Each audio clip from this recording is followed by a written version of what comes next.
Right, today we're going to be talking about keto cheese muffins. Now these are fantastic, you have to try them.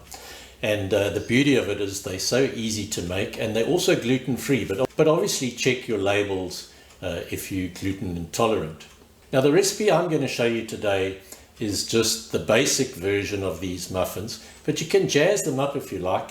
You can add something like chopped bacon or chopped chicken, or even something like diced onion or some other vegetable to give them a little bit of crunch.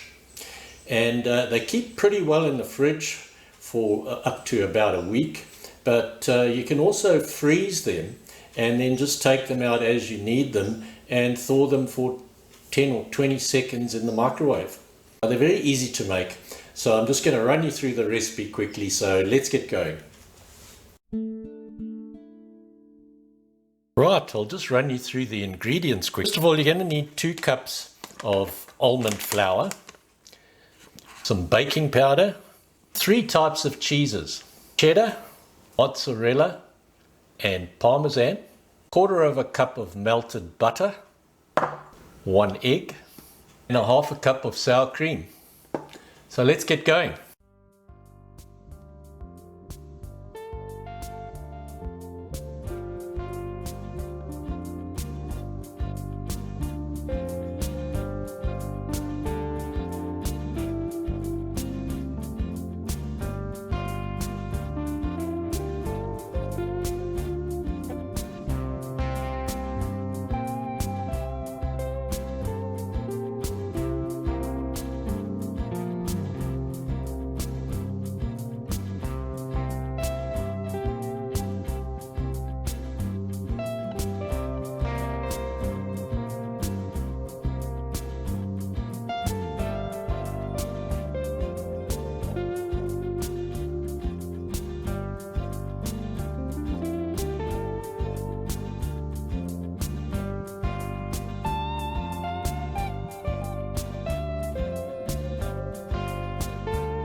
Right, it's just a matter of trying them now. They're looking absolutely delicious. My mouth's watering already.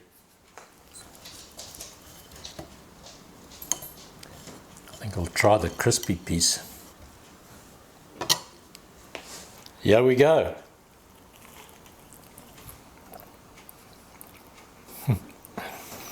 You got to try these, really. They're fantastic. Once you've tried these, we'd love to hear a bit of feedback from you. So if you scroll right down to the comment section below this video, you can leave us a message there. And if you enjoyed these, please like and share this video and subscribe to this channel if you haven't already done so. Thank you very much for watching.